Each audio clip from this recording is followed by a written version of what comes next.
Good morning. எல்லாருக்கும் இனிய காலை வணக்கம். இன்னைக்கு பேச போற விஷயம் வந்து, ஒரு பெண் ஒரு ஆண் துணை இல்லாம இந்த சமுதாயத்துல வாழ முடியாதா? ஒரு பெண்ணோட வாழ்க்கை வந்து சொசைட்டி எப்படி மெஷர் பண்ணுது தெரியுமா? அவ நல்லவளா கெட்டவளா, இல்ல அவ ஒரு எஜுகேட்டடா அன்எஜுகேட்டடா, இல்ல அவ வேலை பார்த்துட்டு இருக்காளா, அதெல்லாம் ஒரு மேட்ரே கிடையாது.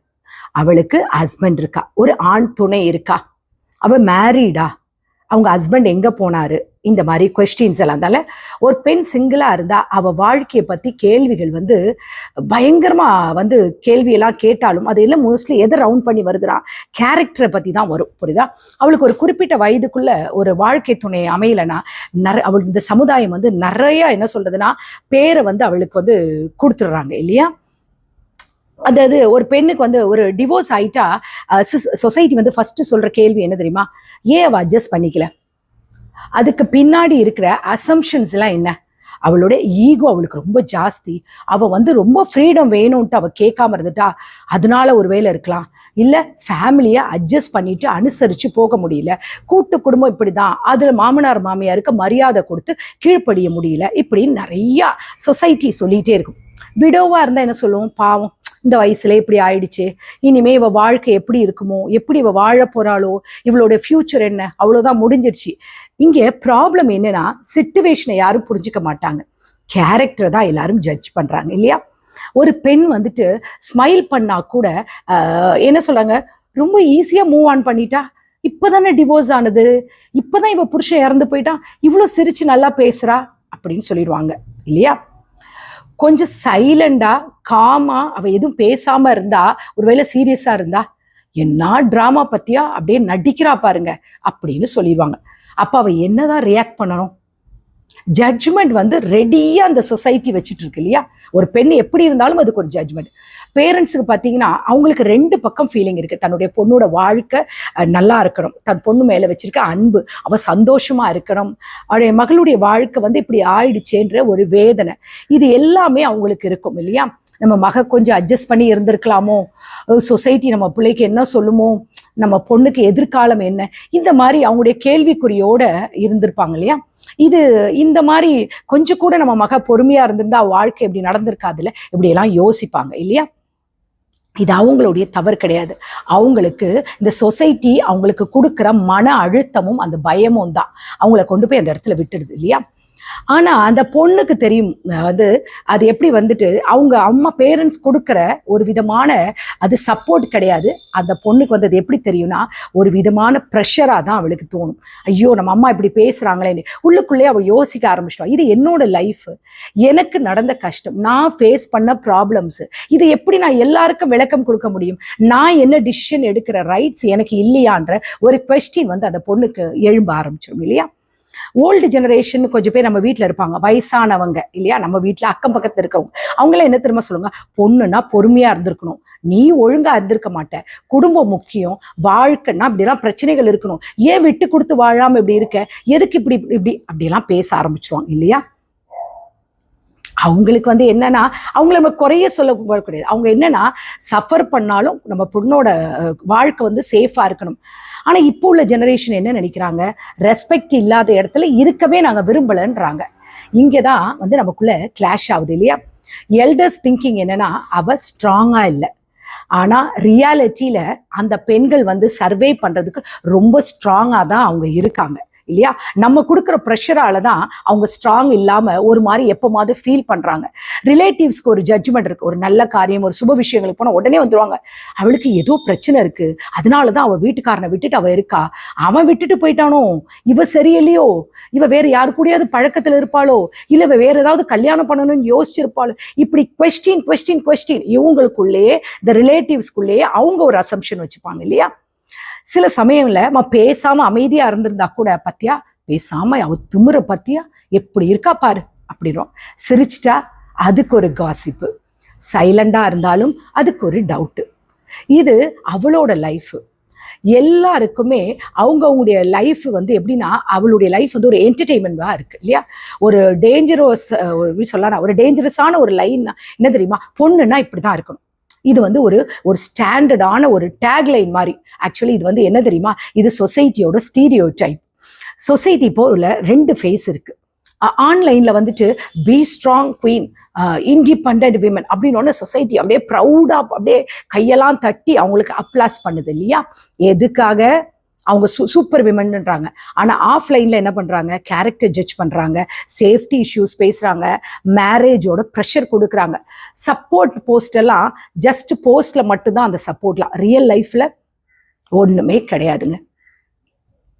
இப்போ ஒரு ஒரு ஒரு ஒரு ஒரு பேருக்கு நம்ம எடுத்துக்கலாம். ஒரு காவியான்னு ஒரு பொண்ணு, எனக்கு தெரிஞ்ச ஒரு பொண்ணு. அவங்க வந்து 31 வயசு, அவங்களுக்கு ஒரு டிவோர்ஸி. அவங்க ஃபர்ஸ்ட் ஒரு 6 மாதம் வந்து அவங்க ரொம்ப காமாக இருந்தாங்க, அவளை யாரும் டிஸ்டர்ப் பண்ணலை, ஃப்ரெண்ட்ஸ் எல்லாமே கொஞ்சம் ஒதுங்கி இருந்தாங்க, எல்லாருமே கொஞ்சம் இவ தனியாக இருந்து ஒரு வீடு எடுத்துகிட்டு போய் தனியாக இருந்து அவளுடைய ஒர்க்கை பார்த்துக்கிட்டு இருந்தா, என்ன பண்ணுறோம் அப்படின்ற யோசனையோட எல்லாரும் அவள் வேலையை பார்த்துட்டு இருந்தா. ஒரு நாள் அவள் வந்து வேலைக்கு போயிட்டு இருக்கா. அப்போ ஒரு ஆன்ட்டி, பக்கத்தில் இருந்த ஒரு ஆன்ட்டி வந்து அவகிட்ட சொன்னாங்க, பொண்ணு இந்த பாரு, சிங்கிளா இருந்தா ரொம்ப கவனமா இருக்கணும், 4 பேர் 4 விதமா பேசுவாங்க, உன் கேரக்டரை தப்பா பேசிடுவாங்க, நேரத்துக்கு வீட்டுக்கு வந்துருமா, யாரையும் வீட்டுக்குள்ளெல்லாம் அலோவ் பண்ணாத, தனியா இருக்க, உன்னை மரியாதை இல்லாம அக்கம் பக்கத்துல பேசிடுவாங்க, அப்புறம் உன்னை தப்பா பேசிட்டா அந்த ஆண்டிக்கு வருத்தமா இருக்கும்ல, அதனாலதான் உனக்கு சொல்றேன், இந்த சொசைட்டி வந்து ரொம்ப நல்லது கிடையாது, அப்படி இப்படி நிறைய அவள்கிட்ட பேசிட்டாங்க. அவர் இதெல்லாம் நினைச்சிட்டு அவள் அதை பற்றியெல்லாம் ஃபீலே பண்ணலை. அவள் வீட்டுக்கு வர அந்த லைன் எல்லாம் அவளை வந்து மனசில் இருந்தாலும் அதை அவள் பயப்படுத்தலை. நேராக மிரர் முன்னாடி போய் நிற்கிறான். நின்றுட்டு அவள் என்ன தெரியுமா யோசிச்சுட்டு சொல்கிறா, நான் வந்து ஸ்ட்ராங்காக இருக்கணும், நான் எதுக்கும் பயப்பட மாட்டேன், இந்த சொசைட்டி எனக்கு கொடுக்குற இந்த ஸ்டாம்பில் எனக்கு அது கிடையாது, புரியுதா? நான் பயந்துட்டேன்னா என்னுடைய வாழ்க்கையோட முடிவு என்ன? நானே என்னுடைய வாழ்க்கையை இழந்துருவேன் அப்படின்னு நினச்சேன். அதுக்கப்புறம் அவள் என்ன தெரியுமா டிசிஷன் எடுத்தா, அவளுடைய ஃபுல் கான்சன்ட்ரேஷனும் ஜாப்ல ஃபோக்கஸ் பண்ணனா. அப்புறம் அவளுடைய செல்ஃப் ரெஸ்பெக்ட் அவள் ஸ்ட்ராங்காக வச்சுக்கிட்டா, அவளுக்குன்னு ஒரு பவுண்ட்ரிஸை கிரியேட் பண்ணிக்கிட்டா, அந்த பவுண்ட்ரிஸில் அவள் நிற்க ஆரம்பிச்சா. அதுக்கப்புறம் அவளை ஜட்ஜ் பண்ணவங்களாம் அவளை ரெஸ்பெக்டாக பார்க்க ஆரம்பிச்சிட்டாங்க.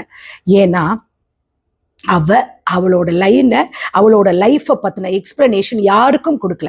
அவள் வாழ்க்கை அவள் பார்த்து, யார் என்ன பேசாமல் நீங்கள் பேசிட்டு போங்க, எனக்கு தெரியும் என்னுடைய வாழ்க்கைன்றது அப்படின்னு டிசைட் பண்ணிக்கிட்டா. ஒரு பெண் வந்து ஹஸ்பண்ட் இல்லாமல் இருந்தால் அது அவள் கேரக்டர் ப்ராப்ளம் கிடையாது, அது ஒரு லைஃபோட ஒரு சிச்சுவேஷன்.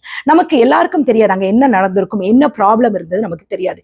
எல்லாருக்கும் முன்னாடியும் அவளால் எக்ஸ்பிளைன் பண்ணிட்டு விளக்கம் கொடுத்துட்டு இருக்க முடியாது, புரியுதுங்களா?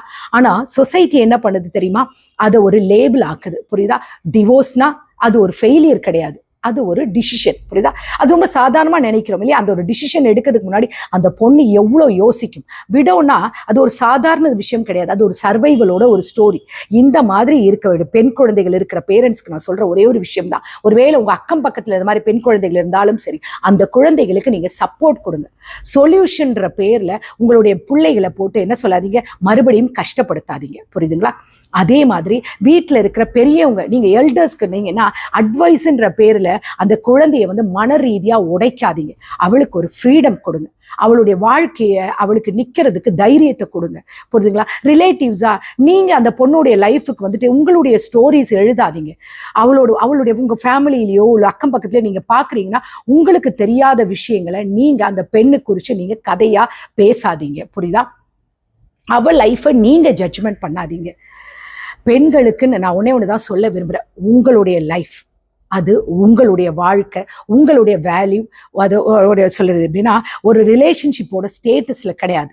ஒரே ஒரு உண்மை சொல்லட்டுமா, ஒரு பெண் தனியாக வாழ முடியும், ஒரு ஆணும் தனியாக வாழ முடியும். ஆனால் வாழ்க்கை ஒரு போராட்டம் இல்லாமல் இருக்கணும், புரியுதுங்களா? ஒரு நல்ல துணம் கண்டிப்பாக அவசியம்தான், புரியுதா? ஆதரவு, அன்பு, புரிதல், இந்த மாதிரி உள்ள ஒரு வாழ்க்கை, ஒரு துணை கிடைச்சுன்னா வாழ்க்கை ரொம்ப நல்லா இருக்கும், சந்தோஷமா தான் இருக்கும். இதான் ஒரு திருக்குறள் இருக்கு இல்லையா, அன்பும் அறனும் உடைத்தாயின் இல்வாழ்க்கை, என்ன சொல்ல, பண்பும் பயனும் அது இல்லையா? அன்பும் புரிதலும் இருந்தால் நம்முடைய வாழ்க்கை வந்து ஒரு மீனிங்ஃபுல்லாக இருக்கும். அது இல்லைன்னா அந்த உறவுக்கு பேர் வந்து எப்படி சொல்கிறது, ஜஸ்ட் ஒரு நேம் சேக்குக்கு தான் இல்லையா அந்த உறவுகள் இருக்க. ஒரு மனைவி இல்லாமல் வாழ்கிற எந்த ஒரு ஆண் மகனை விட எந்த ஒரு லேபிளும் கொடுக்காது, அவனுக்கு அவனு வாழ்க்கையை பற்றி எந்த ஒரு ஸ்டோரியும் எழுதாது. ஆனால் ஒரு கணவன் இல்லாத ஒரு பெண்ணை இந்த சொசைட்டி வந்து நிறைய லேபிள் பண்ணி அவளுக்கு ஒரு மார்க் கொடுக்குது. அவள் தனியாக இல்லை, அவள் தனியாக இருக்கான்னு நினைக்காதீங்க. அவள் தினமும் அவளுடைய வாழ்க்கைக்காக போராடிட்டு இருக்கா. அவள் சிரிச்சா நீங்கள் ஜட்ஜ் பண்ணாதீங்க, அவள் அமைதியாக இருந்தால் அவளை தவறாக புரிஞ்சுக்காதீங்க. அவளுடைய கேரக்டரை இவாலுவேட் நீங்க பண்ணாதீங்க. அவளுடைய வாழ்க்கையை புரிஞ்சுக்க முயற்சி பண்ணுங்க. புரிஞ்சுக்க முடியலையா, அவளை வாழ விடுங்க. ஒரு பெண் தனியா இருக்கிறது அவளுடைய பலவீனம் கிடையாது, அது அவளுடைய துணிவுன்னு பாராட்ட கத்துக்கோங்க. இந்த சொசைட்டில அவளை கொஸ்டின் பண்ணிக்கிட்டே இருக்காதீங்க. உங்களால முடிஞ்சா அவளுக்கு சப்போர்ட் பண்ணுங்க. ஏன்னா அவங்க சர்வே பண்றதுக்கே ஒவ்வொரு நாளும் எவ்வளோ ஸ்ட்ரகிள் பண்றாங்கன்னு உங்ககிட்ட சொல்ல முடியாது. புரியுதா? ஜட்ஜ்மெண்ட் இல்லாம இருந்தா இன்னும் அவங்க நிம்மதியா வாழ்வாங்க. ஒரு நாள் நீங்க கொடுத்த சப்போர்ட் அந்த பெண்களுக்கு ஒரு புதிய வாழ்க்கையை கொடுக்கலாம், அவங்களுக்கு ஒரு புதிய எதிர்காலத்தை கூட கொடுக்கலாம். புரியுதா? அவங்களுடைய வாழ்க்கை மறுபடியும் என்ன சொல்ல ப்ளூம் ஆக முடியும். புரியுதா? தனியா இருக்கிற பெண்களை ஒரு கேரக்டரா பார்க்காதீங்க, அவங்களுடைய ஒரு மனுஷனா பாருங்க. அவங்களுடைய கேரக்டரை நீங்க ஜட்ஜ் பண்ணாதீங்க. வாழ்க்கையில ஒண்ணே மட்டும் கத்துக்கோங்க. எல்லாருக்கும் பொதுவா சொல்றது என்னன்னா, தனியா இருக்கிற பெண்களை மதிக்க கத்துக்கோங்க. புரியுதுங்களா? அவங்க எப்படி சொல்லுதுன்னா, அவங்களா உடைஞ்சு போய் வாழ்க்கை எழுது அவங்க போராடி நின்றுட்டு இருக்காங்க. அவங்க ரொம்ப ஸ்ட்ராங் ஆனவங்க. அவங்கள ஜட்ஜ் பண்ணிடாதீங்க, அவங்களுக்கு ஒரு முத்திரை பதிக்காதீங்க. அவங்களுடைய வாழ்க்கையை அவங்க தான் வாழ்றாங்க. அவங்க வழி உங்களுக்கு புரியாது. புரியுதா? கேரக்டர் ரொம்ப ஈஸியா இவாலுவேட் பண்ற சொசைட்டியா இருக்காதீங்க. சப்போர்ட் பண்ணுங்க, நல்ல மனிதர்களா கை கொடுங்க. தனிமை அவளோட குறை கிடையாது, அவளுடைய தைரியத்துக்கு இன்னொரு பேருனோட நீங்க வச்சுக்கோங்க. புரியுதுங்களா? ஜட்ஜ் பண்றது ரொம்ப ரொம்ப ஈஸி. புரியுதா? பட் சப்போர்ட் பண்றது தான் மனுஷத்தன்மை. புரியுதா? நீங்க ஒரு நல்ல மனுஷங்களா இருந்தீங்கன்னா தயவு செஞ்சு இனிமேல் இந்த மாதிரி ஒரு பெண்களை பார்த்தீங்கன்னா தயவு செஞ்சு அவங்களுடைய கேரக்டர் தவறா பேசாதீங்க. அவங்கள ஒரு மாதிரி மட்டப்படுத்தாதீங்க, அவங்கள ஒதுக்காதீங்க. அவங்களுக்கு சப்போர்ட் பண்ணுங்க. அவங்களுடைய வாழ்க்கையில அடுத்த ஸ்டெப் போறதுக்கு ஏதாவது ஒரு விதத்துல உதவியா இருங்க. புரியுதுங்களா? நீங்க உறவா இல்லாட்டினாலும் பரவாயில்ல, இரத்த பந்தங்களா இல்லாம இருந்தாலும் பரவாயில்ல, உங்க பக்கத்துல இந்த மாதிரி ஒரு பெண் தன் குழந்தைகளோட கஷ்டப்பட்டுட்டு இருக்காங்க, ஆதரவு இல்லாம, ஒரு சகோதரனா, ஒரு சகோதரியா, ஒரு தாயா, ஒரு தகப்பனா அவங்கள முன்னேற்றி விடுங்க. புரியுதுங்களா? இந்த சமுதாயம் அப்பதான் ஒரு நல்ல சமுதாயமா மாற முடியும். நம்ம ஆரம்பிக்கணும் இன்னைக்கு, இப்பவே அந்த மாற்றத்தை நீங்க கொண்டு வாங்க. புரியுதுங்களா? இந்த நாள் உங்களுக்கு இனிய நாளா இருக்கு. கடவுளை வேண்டிக்கிறேன். Take care, bye bye, love you all.